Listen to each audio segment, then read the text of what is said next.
Bonjour Johanna, Bonjour, comment tu vas? très bien, enchantée de t'avoir parmi nous aujourd'hui. Oui, merci beaucoup de me recevoir. Nous allons parler du projet TAD. Pourrais-tu me présenter en quelques mots le projet TAD, s'il te plaît, Johanna?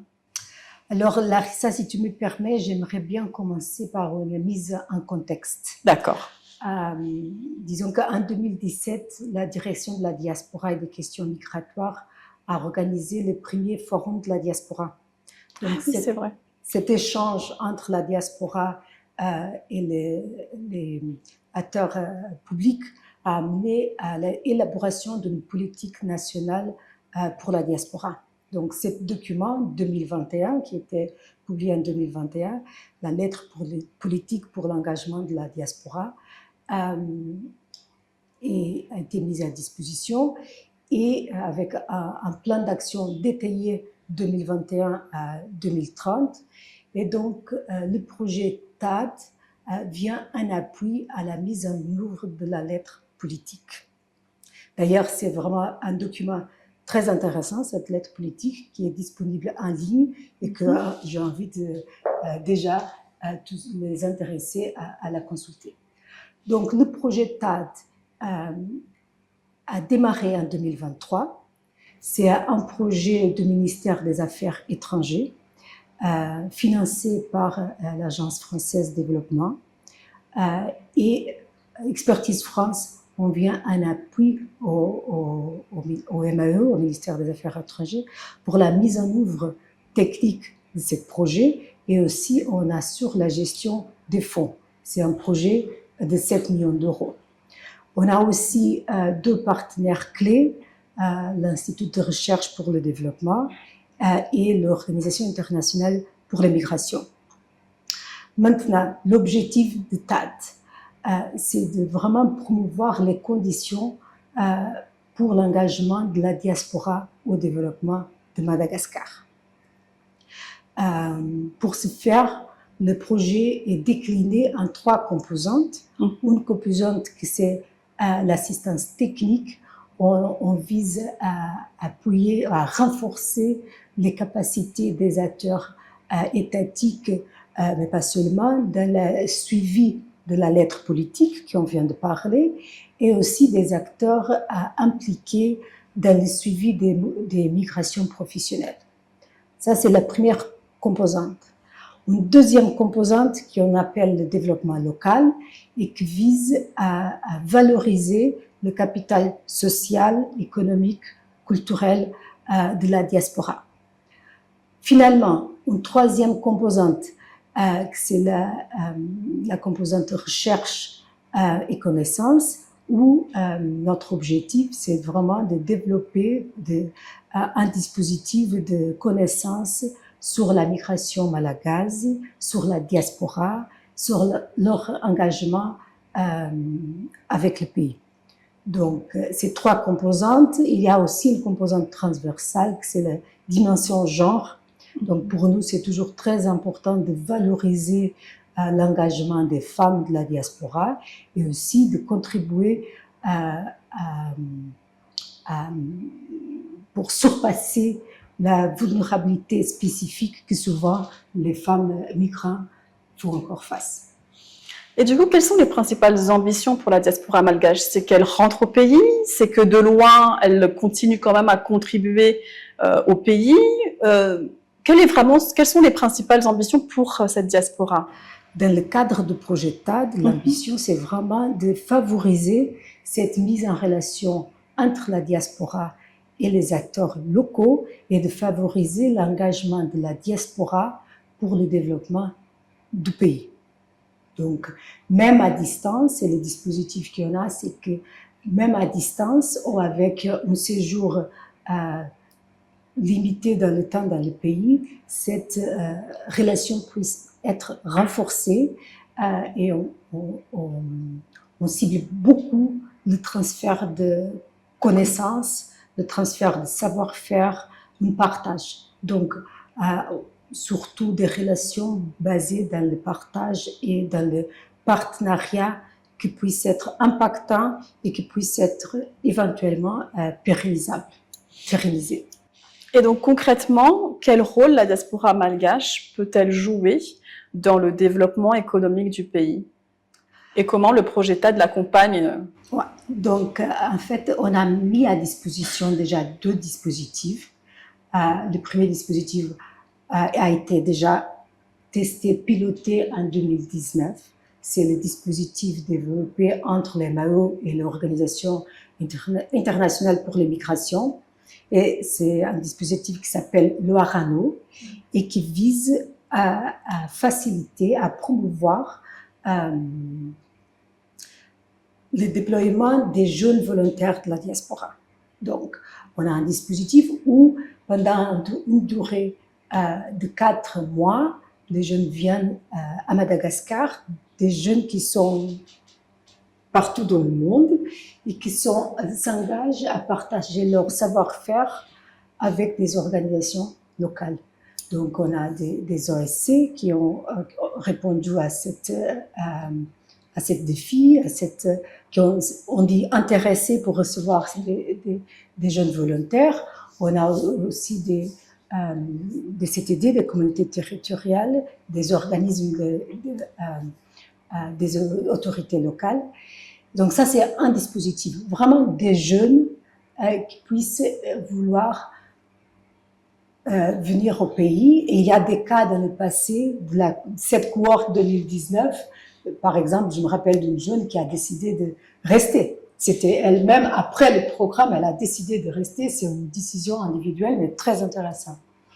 En 2014, on a fait, donc, dans le cadre du TAD, une cohorte. Et maintenant, on est en train de préparer l'arrivée de la cohorte 2025 avec un nouveau groupe de jeunes qui va être partout dans le pays, dans cette logique de partage. Et on sait très bien par les expériences du passé que normalement c'est gagnant-gagnant pour tous les impliqués.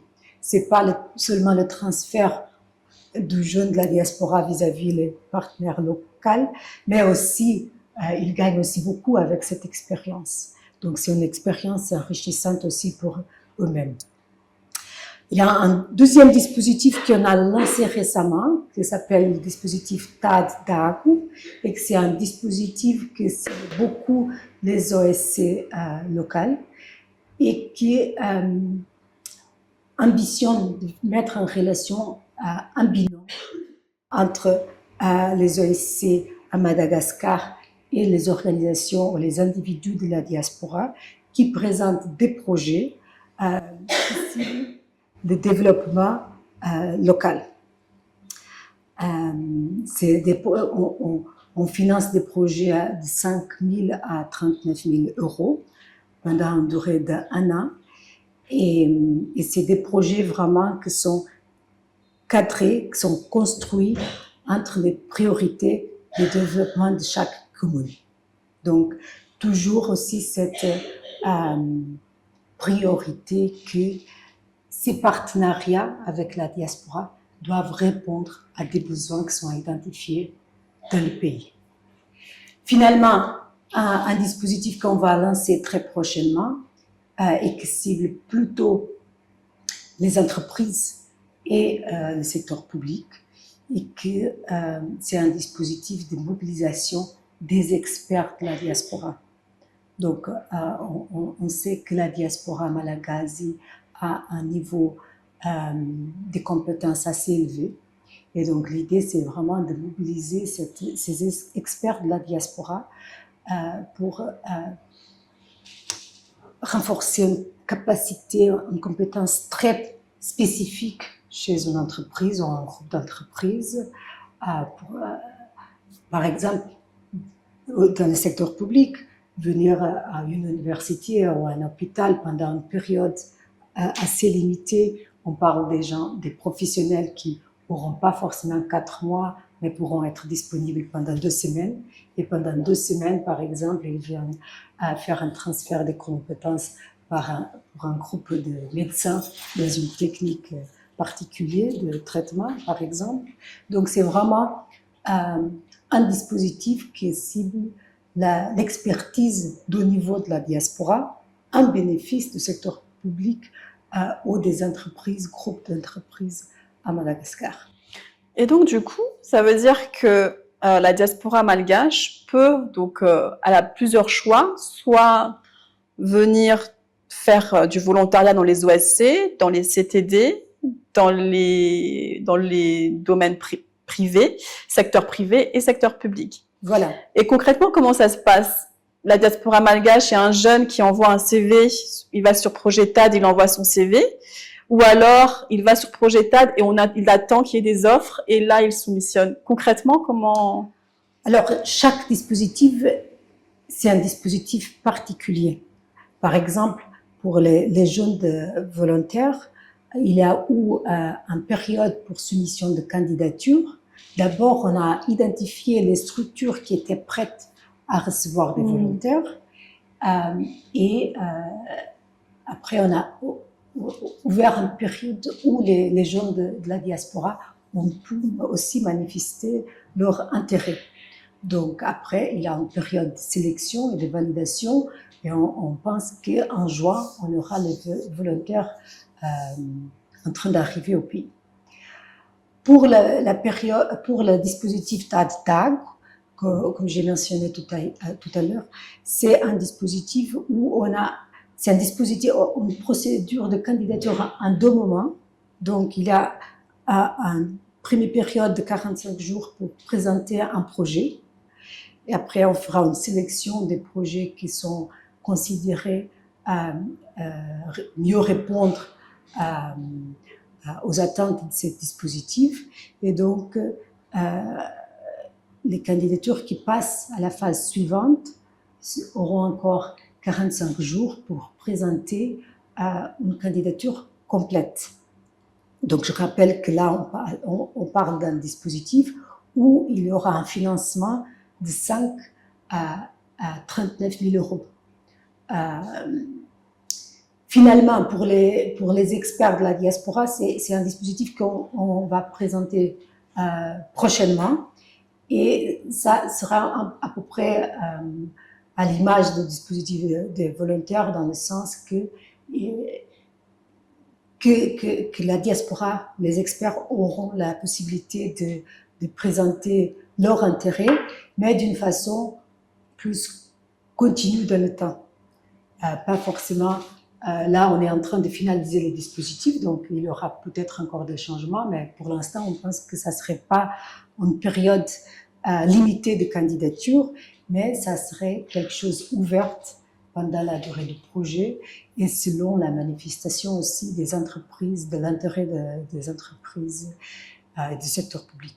Donc, mais voilà, il y aura un moment pour la diaspora, les experts dire, écoute, il y a là une possibilité de venir à Madagascar, par exemple, faire une intervention au niveau d'un hôpital, et je suis disponible, je présente ma candidature, on espère avoir plusieurs candidatures. Après, il y aura vraiment un ciblage du meilleur profil par rapport à la mission.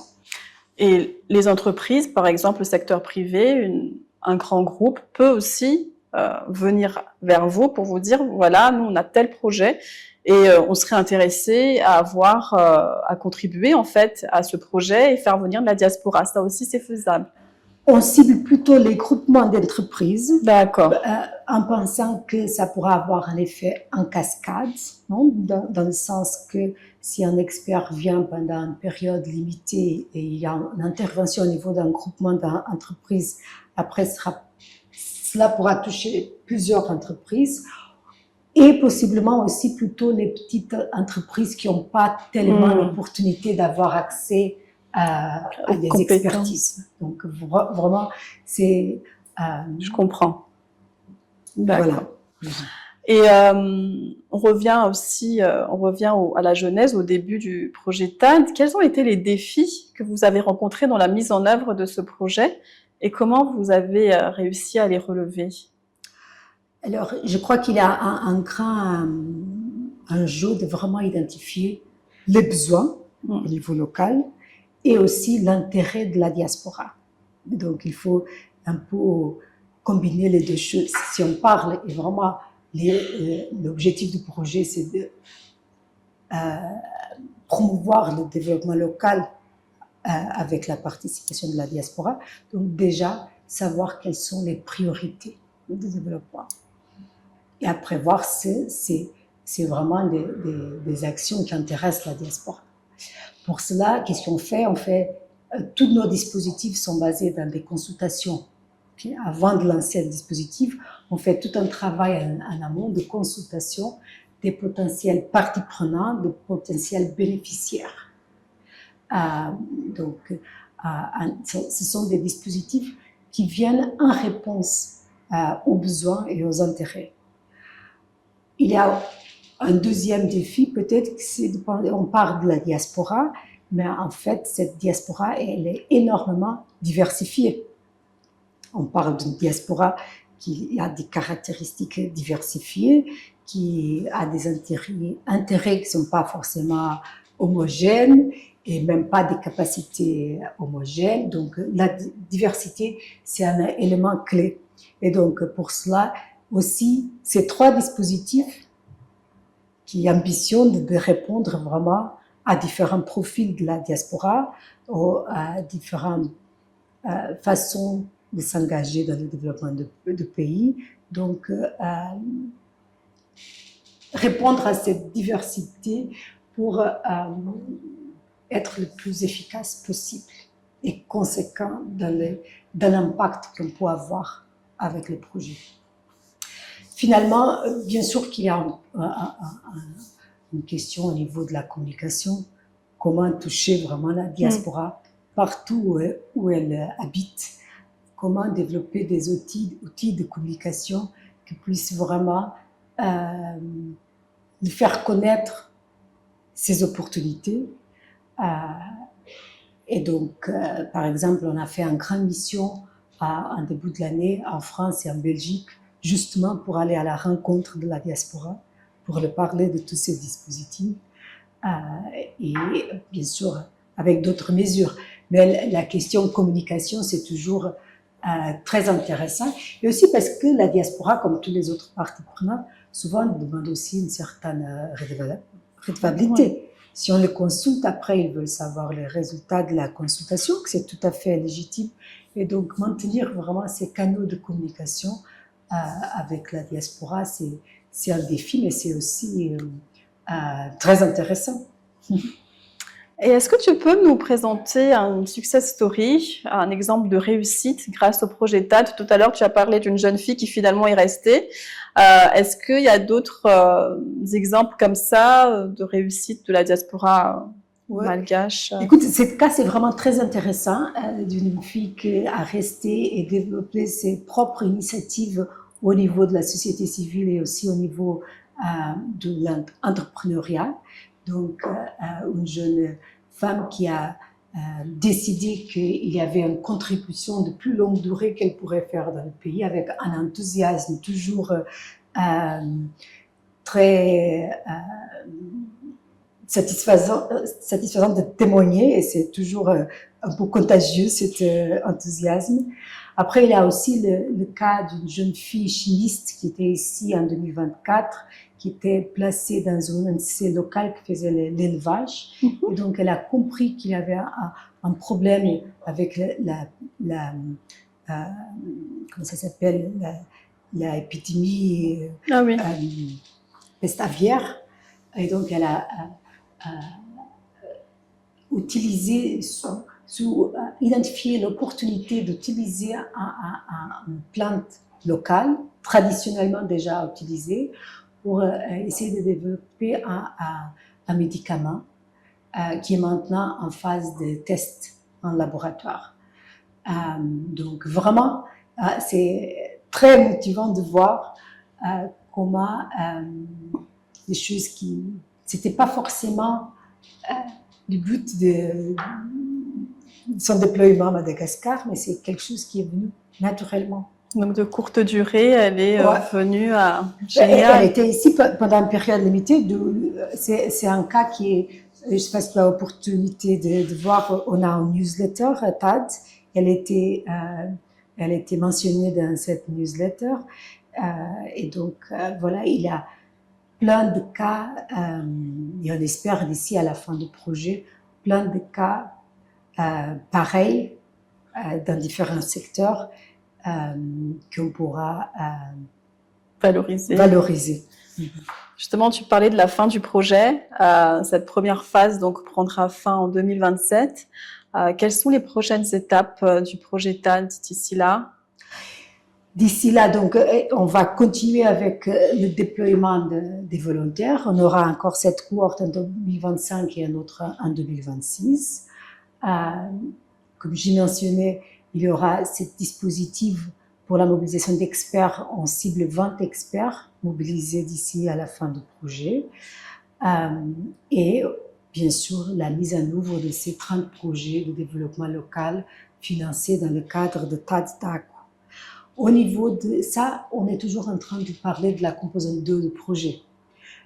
Comme je mentionnais tout au début, il y a deux autres composantes. La composante appui institutionnel, où on vient de lancer par exemple une note politique sur le rôle des syndicats dans la prévention de la vulnérabilité des migrants professionnels, des travailleurs migrants.